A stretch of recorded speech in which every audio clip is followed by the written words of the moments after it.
Hello students, let us start our new session of chapter number 4, motion in a plane. Now, in earlier session, we have started motion in a plane in which one component we have already studied, that is a position vector and displacement.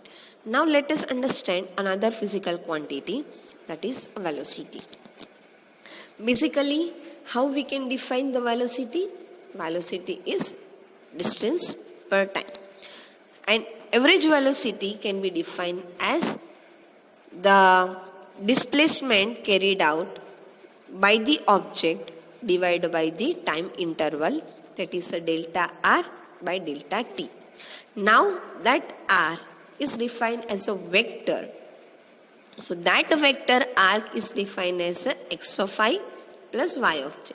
So delta r is displacement is available in x direction, that is a delta x of I, plus displacement carried out in y direction, that is a delta y of j, that we have already done in earlier session. So delta r equal to delta x of I plus delta y of j divided by delta t. Let us divide this denominator in both the component. So that would be delta x by delta x by delta t of I component and delta y of delta t in j direction. So here we are having delta x by delta t, that is our velocity component in x direction, which is defined as a vx of I, and delta y of delta t, which is defined as a velocity component in y direction. So velocity can be represented also in both the direction, in both the coordinate system x and y. So that would be vx of I plus vy of j. So direction of average velocity is defined as the same as the displacement delta r. Now this velocity is also can be defined as an instantaneous value. If we want to take its instantaneous value, then we have to limit our time at a particular point. So this average velocity, to which if we are providing a limiting value of time which tends to 0, which approaches to 0, then this average velocity can be represented as instantaneous velocity. So instantaneous velocity v equal to limit delta t tends to 0 of average velocity, that would be delta r by delta t. So if instantaneous value we are taking, the difference of this displacement is very much less. It cannot be defined in terms of difference, so we are representing in terms of its differentiation. So that would be equal to dr by dt. If delta t tends to 0 we are representing, then how in a vector component it can be defined? Let us understand it by its diagram.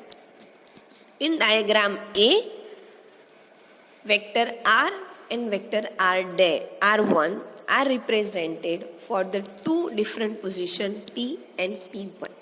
So resultant displacement between 2 points p and p1, we are having delta r1. Now if we are going to make delta t tends to 0, it means if time difference is going to be reduced, how it can be possible?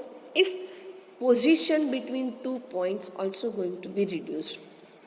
So let us take another point P2, which is nearer to the point P. So that difference between P and P2, the displacement difference we are having delta R2. Further nearer point we are taking as a P3, as you can see in the diagram C. So that displacement vector we are having delta R3. Now if delta t tends to 0 or we are taking delta t equals to 0, it means no position difference would be available. So initial point and final point that defined as a point P itself. So at that time the velocity is defined by the tangent component from the position point P, that is defined in the direction of V. So that final diagram D defines the velocity at a particular point P at a time instant of t. So here the direction of velocity at any point on the path of the object is represented by tangential component to the path at that point and in the direction of motion. And direction of motion is defined as a blue line in all the diagrams. So here how the mathematically it can be represented, that instantaneous velocity v equal to dr by dt. So whatever the r component we are having, limit delta t tends to 0, del x by del t, delta x by delta t of I component plus delta y by delta t of j component. Apply the limit individually in both the direction. So that is limit delta t tends to 0 of delta x by delta t of I and plus j of limit delta t tends to 0 delta y by delta t. So this delta component is represented in terms of differentiation as we understood in earlier point. So here we are having v equal to dx by dt of I component plus dy by dt of j component. So dx by dt, that is instantaneous velocity component in x direction, that is a vx, and dy by dt is the instantaneous velocity component of y direction, that is vy. So we are having vx equal to dx by dt and vy equal to dy by dt. So total velocity component we are having vx of I plus vy of j. Now let us take its magnitude. So v equal to under root of vx square plus vy square. And if we want to get its direction in terms of angle as it is represented in a diagram. So vx of I and vy of j, the resultant vector v will be represented with the angle theta. So tan theta equal to y by x, so that would be vy divided by vx. And theta equal to tan inverse of it, tan inverse of vy by vx. So this is how the velocity component v can be defined with the average velocity as well as instantaneous velocity and can be represented in both the terms magnitude and direction. Now let us understand another physical quantity in a plane, that is acceleration. Now acceleration is what? Velocity per time, change in velocity per time.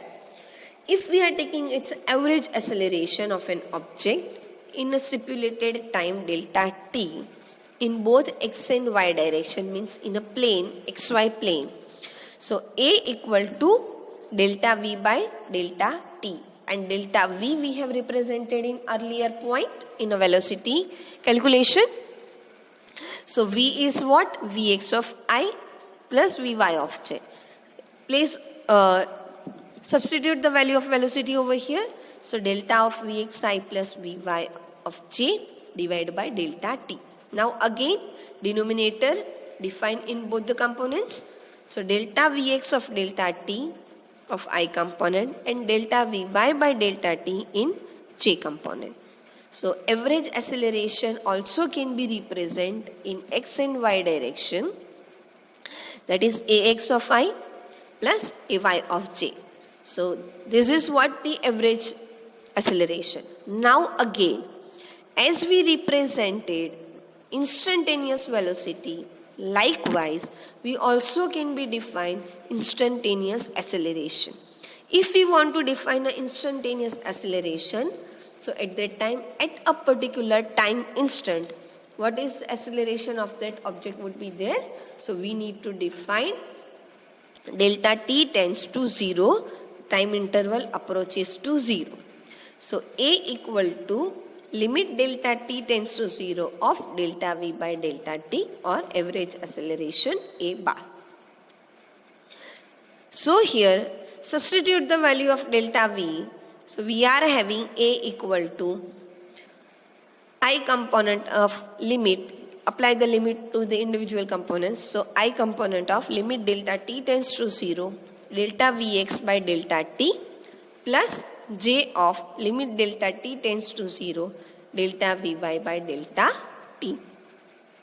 So we are having acceleration A equal to Ax of I plus Ay of j.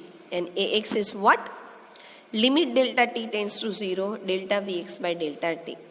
This delta, by applying the limits, approaches to the 0, can be represented as differentiation. So Ax equal to dVx by dt and Ay equal to dy by dt. This thing also we can represent graphically, as you can see in the diagram. Two components in diagram A, 2 points are there, point P and P1. At both the points, now it is represented as a different velocity component, V and V dash. So at point P, velocity is V. At point P1, velocity is V dash. Let us take its a difference, so that would be V minus V dash, it would be delta V. And its direction is available in terms of A dash, as you can see in the diagram. Now, if delta t tends to 0, we can define that difference of time would be reduced while the position between two components gets reduced. So let us take P2 nearer by to the P point. In the diagram B, you can define. So at point P, velocity V, and at point P2, we are having velocity V dash, which defines by combining acceleration direction. And its difference of velocity is delta V lesser than the A component in the diagram A. Still, take another point P3 nearer by to the point P, can be defined in diagram C. So here again, both points P and P3 having a different velocity, V and V dash. So difference of velocity is delta V. Now, delta t tends to 0 or equal to 0, it means no position difference would be there. So at that particular point, velocity of the component obviously remains same. So here velocity and acceleration direction can be defined by tends to 0 component. So here velocity and acceleration of an object can be defined in one dimension, that is always along the straight line. So that in straight line, it means either in same direction or opposite, but its line could be straight. But for motion in 2 or 3 dimension, velocity and acceleration vectors can be between 0 to 180 degree. So angle between them can be 0 to 180 degree. Now let us go through the example regarding the same.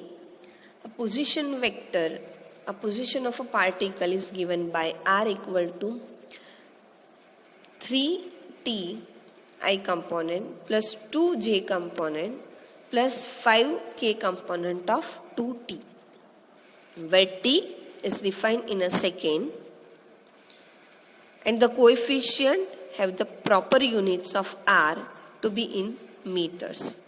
So find the v of t velocity and a of t acceleration of the particle. Second, find the magnitude and direction of v of t at time t equals to 1 second. Now, here we can say that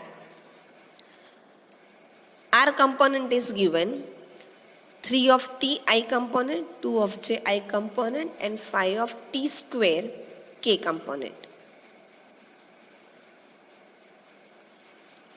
No, let me correct, r equal to 3 of t component, 2 of t square component and 5 k component.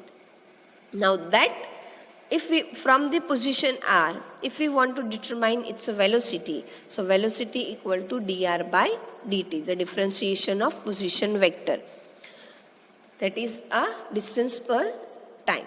So here by taking a derivation of the given position vector, we able to get the velocity v of t at particular time instant.